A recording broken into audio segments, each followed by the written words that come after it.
Fala e aí galera, beleza? É o seguinte, cara, eu não consigo descrever a felicidade que eu sinto neste momento, porque aquelas predicações, tudo que a gente estava prevendo, ou que pelo menos que a gente queria que acontecesse, aconteceu. Palmeiras 4, LDU 0. Cara, é um sentimento muito forte, é uma alegria muito boa, é uma coisa que eu não sentia há muito tempo em questão de futebol, obviamente. E, cara, é impressionante como esse time tem essa gana, principalmente quando se trata de Libertadores, de sempre lutar até o último minuto, de sempre tentar vencer. Mesmo quando perde, por exemplo, pro Botafogo em 2024, nas oitavas, no caso, joga não joga bem necessariamente, mas por muito pouco não complica a vida do Botafogo. Se você não sabe, no finalzinho se você não assistiu a partida, se você não acompanhou aquela Libertadores, no finalzinho da partida o Palmeiras chega a virar o jogo. O Palmeiras chega a fazer os 3 gols para virar a partida e levar para os pênaltis. Só que aí, infelizmente, uma resvala na mão do Gustavo Gomes impede aquilo de ter sido possivelmente uma das viradas mais, assim, possamos dizer, mais empolgantes e mais absurdas que a gente já podia ter visto. E por aí vai, mas novamente a gente perdeu pro campeão, entendeu? Então o Botafogo teve bastante mérito naquela competição, os jogadores que tinha é absurdo. Mas voltando a falar disso aqui, gente, é absurdo porque muita gente dava como perdido o jogo.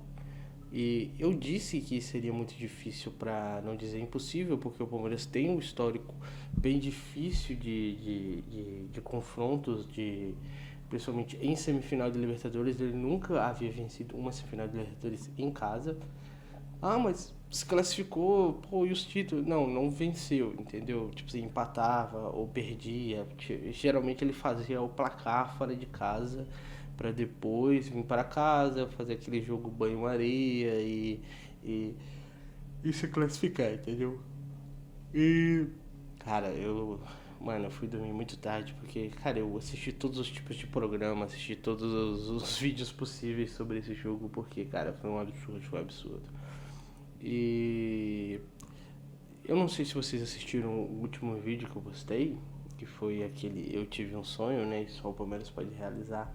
Eu disse que o Palmeiras precisava de uma partida de amasso total, de uma partida assim de afirmação, uma partida assim de extrema contundência, uma partida assim onde o Palmeiras não deixasse a LDU jogar bola, onde o Palmeiras não deixasse a LDU respirar.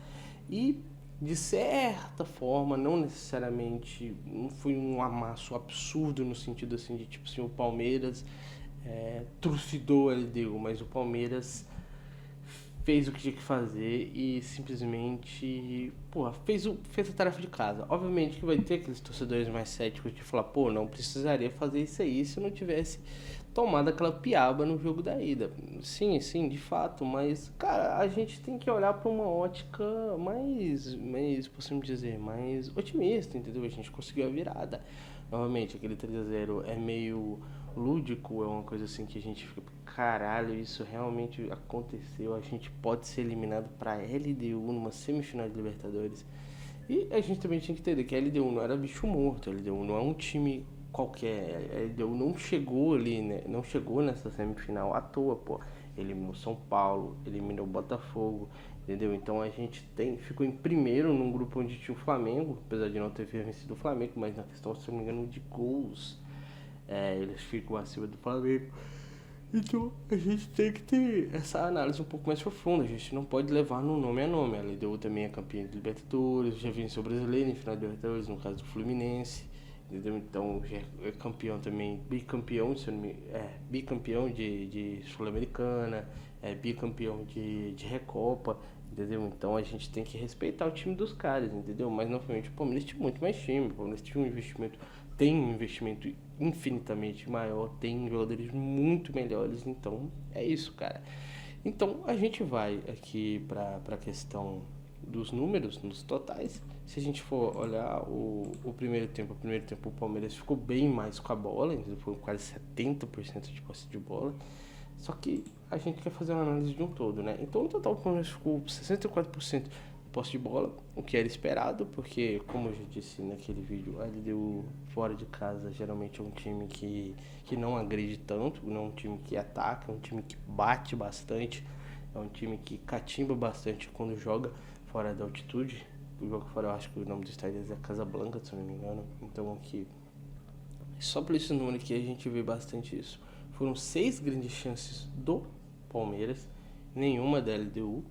Grandes chances, pô, são aqueles, pô, tipo aquele gol que o Vitor Roque simplesmente podia ter tocado pro Alan, não tocou, ou sei lá, algum lance assim de contundência. Foram 28 finalizações. 28 finalizações. Isso aqui é muita coisa. Entendeu? Isso aqui mostra. Isso aqui foi mais ou menos o que foi aquele jogo deles contra o São Paulo nas quartas de final.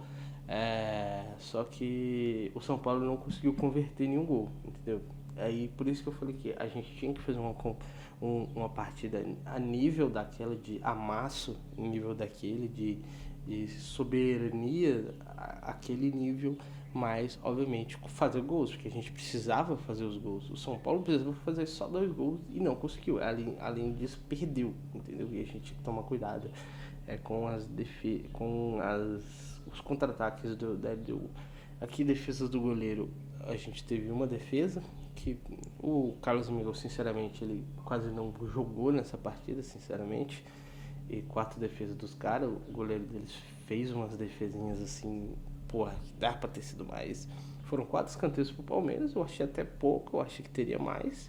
Mas como o jogo acabou não se condicionando por um abafa, assim pro final, o Palmeiras conseguiu ali aos 82, né, do segundo tempo.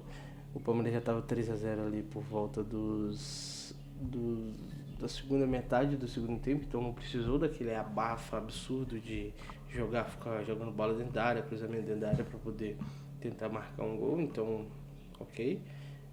Faltas, como eu já disse para vocês, 14 faltas deu mais do que o dobro das do Palmeiras, então a nossa análise estava extremamente correta. Ele é um time que bate muito, que segura muito o jogo, e eles tentaram fazer o antijogo deles, cara. Tentaram fazer a catimba, tentaram dar aquela segurada, mas não foi o suficiente. O Palmeiras, em passes aqui, o Palmeiras foi soberano, quase o dobro, ou mais do que o dobro, né? Não, mais do que o dobro, isso mesmo.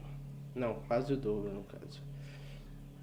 Em desarmes, a LDU teve mais, porque eles tiveram, né? O Palmeiras ficou muito mais com a bola, então necessariamente é isso aí. Faltas tiros direto, 13 pro Palmeiras, 6 para LDU, cartões amarelos.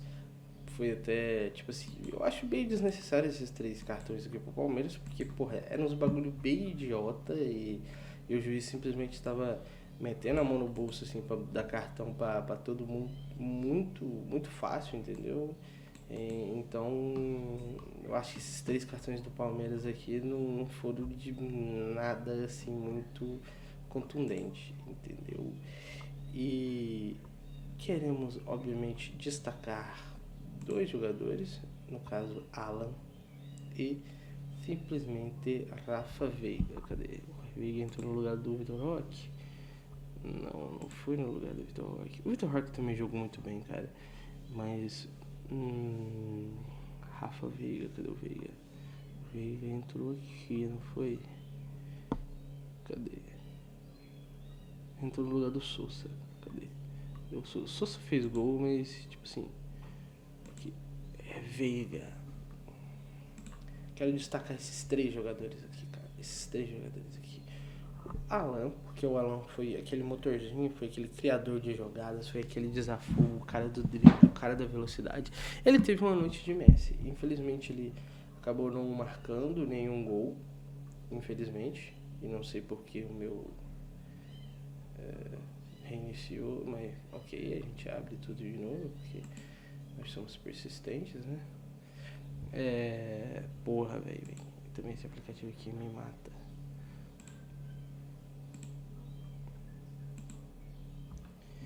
Ele teve uma noite de Messi, muito foda, cara. Ele jogou muito, muita bola. Esse aqui é um moleque que provavelmente vai ser vendido aí ano que vem, na próxima temporada, já por um valor assim alto. Porque ele já vem demonstrando que ele é muito, muito bom mesmo. É aquele moleque rabisqueiro, aquele moleque rápido, aquele moleque que finaliza bem, que dá uns lançamentos muito foda, que é um cara muito bom de passe. Então, provavelmente vai ser mais uma grana aí pros cofres da titia Leila, do Palmeiras, obviamente. O Rafael Veiga, que entrou no segundo tempo e já entrou fazendo barulho, fez 2 gols, um de pênalti, representou, sinceramente, que cara sensacional. Apesar da gente ter criticado muito ele no jogo da ida, onde ele jogou, obviamente, muito mal mesmo, mas agora a gente tem que dar o braço a torcer e falar como esse cara tem a aura, como dizem os jovens hoje em dia, como esse cara tem a aura, como esse cara tem os predicados para jogar no Palmeiras. Eu quero que ele se aposente no Palmeiras, que ele passe a vida toda dele no Palmeiras. Obviamente que não necessariamente sendo 100% titular, porque vai ter jogos que ele vai jogar, talvez ele não jogue tão bem, mas Rafael Veiga não pode sair do Palmeiras, cara. Rafael Veiga é um símbolo do sucesso que é este Palmeiras. Ele é um símbolo do que o Palmeiras, dessa virada, dessa guinada do Palmeiras, de um time que por muito tempo, um time de muitos problemas no passado, um time que vinha fazendo uma campanha boa ou outra, mas que principalmente nessa era Rafael Veiga, nessa era Abel, o Palmeiras deu uma guinada muito forte para se tornar possivelmente postulante ao maior time do Brasil nessas últimas 2 décadas, nessa última década. É absurdo, cara. E o Vitor Roque, que, porra, ele, tipo assim, ele teve algumas tomadas de decisões um pouco precipitadas, igual normalmente o gol lá que ele poderia simplesmente ter tocado pra lá e não tocou. Mas, cara, ele faz muito bem para esse ataque do Palmeiras. Ele é aquele cara que não desiste, aquele cara brigador, ele é muito forte, ele é rápido. Então é aquele tipo de jogador que, porra, mano, a gente tem que dar graças a Deus que a gente tem no elenco, cara. Porque ele é bom em quase todos os fundamentos do futebol, cara. Eu só acho que ele tem que, tipo assim, normalmente ele tem que passar, finalizar um pouco melhor e também, como posso me dizer, a ter uma tomada de decisão um pouco mais, assim, pensada, entendeu? Muitas das vezes ele só tá ele a bola e ele só vê ele a bola e o gol, ele não vê ninguém, apesar de ele ter dado o passe pro Veiga, né? Aí a gente tem que falar que o moleque é foda, por isso que eu coloquei ele aqui. Mas, pô, nesse lance do Alan, que é visível que muitas das vezes ele simplesmente só quer fazer gol, ele não quer tocar, entendeu? Mas é isso, cara. E o outro aspecto do jogo foi basicamente esse. Aos 20 minutos o Sousa de cabeça com passe, aquele levantamento na área do Alan, fez 1-0. O Bruno Fux, depois daquele furdunço, aquela bagunça que teve dentro da área, fez o 2-0. Aí depois o jogo ficou um pouquinho amarrado, até chegar aqui no Rafael Veiga, um belíssimo passe do Vitor Roque, e fazer o 3-0. Aí basicamente condicionar a partida todinha pro Palmeiras simplesmente fazer o que queria. E foi aí o pênalti, onde os jogadores da LDU simplesmente, porra, agarraram o Alan, faltaram botar na sacola e levar pra casa. 4-0. E isso, Palmeiras classificado, cara. Eu sei que não é uma análise tão profunda, não é uma análise tão técnica como foi o jogo, mas é isso, cara. Possivelmente a maior virada da história das semifinais da Libertadores, porque é isso. E é esse o Palmeiras, cara.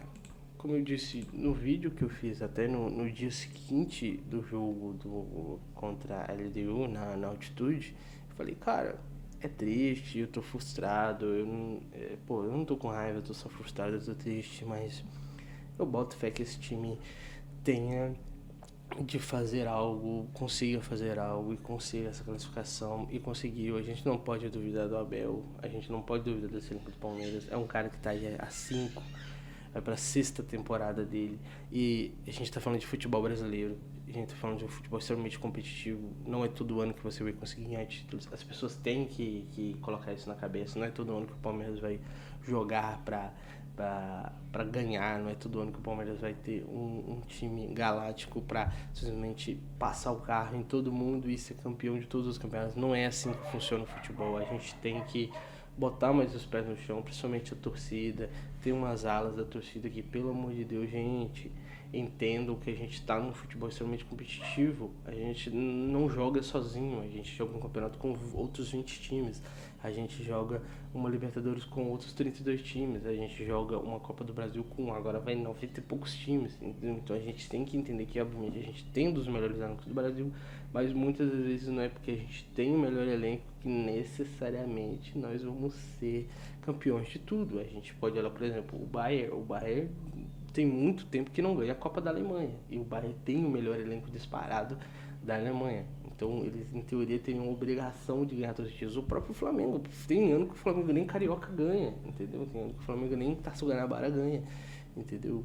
Porque tem lá Fluminense, Botafogo e Vasco para competir, entendeu? Então a gente tem que ter esse olhar assim mais realista para coisa. A gente tem o melhor elenco, a gente tem melhores condições, mas a gente tem que entender que muitas das vezes os outros times também se preparam, não com o mesmo aporte financeiro, mas futebol não necessariamente se reflete apenas em dinheiro. A gente pega novamente o exemplo aí do Mirassol. O Mirassol é um time aí que era para estar em time de Série B, Série C, sendo quarto colocado na tabela do Brasileirão, provavelmente chegando a uma fase de grupos direta da Libertadores, à frente de São Paulo com folha milionária, à frente de Botafogo com folha milionária, à frente de Corinthians com folha milionária, à frente de Fluminense com folha milionária, porra, coladinho ali com o Cruzeiro com folha milionária, com dono bilionária, entendeu? Então a gente tem que ter esse senso crítico, a gente tem que ter que futebol não é simplesmente preto ou no branco, assim, o time que tem mais dinheiro é o time que vai ganhar tudo. O PSG tá aí, o PSG já foi ganhar um bagulho de expressão ano passado e direto tava perdendo uma vida ou outra, Copa da França, Campeonato Francês, então a gente tem que olhar isso aí. Olha o Real Madrid, mesmo com o Barcelona simplesmente se ferrando absurdo por causa daquela coisa de fair play financeiro, o Real Madrid mesmo assim perde títulos. O Real Madrid perde Copa do Rei, perde Campeonato Espanhol, perde Supercopa, toma pau do Arsenal em Champions League. E quem vai falar que o Real Madrid tem menos, o Arsenal tem mais elenco que o Real Madrid, entendeu? Então a gente tem que ver isso aí, cara. Mas é basicamente isso. E só para finalizar, vamos para Lima, não vamos? Obviamente eu não vou porque eu não cheguei nesse aporte financeiro aqui ainda, mas vamos lá, olha. Olha. Os valores aqui basicamente giram em torno. Nossa, tem um aqui que é bem caro, hein? Mas é isso, cara. Quem vai, seja feliz. Quem não vai, tchau, tchau. Vocês deram uma coceira, vocês deram um trabalhinho, mas no final a gente passou, no final a gente conseguiu o que a gente queria. Novamente, talvez se não tivesse acontecido o que aconteceu na altitude, a gente não estaria falando desse jogo hoje, provavelmente não. Mas vamos lá, né, gente? Vamos ser otimistas. Mas é basicamente isso. Queria agradecer a todo mundo que vem acompanhando o canal, a todo mundo que está se inscrevendo, a todo mundo que está deixando like. E sem mais enrolação, valeu, falou e nos vemos, quem sabe, algum dia no futuro ou no passado também, não sei. Valeu, falou.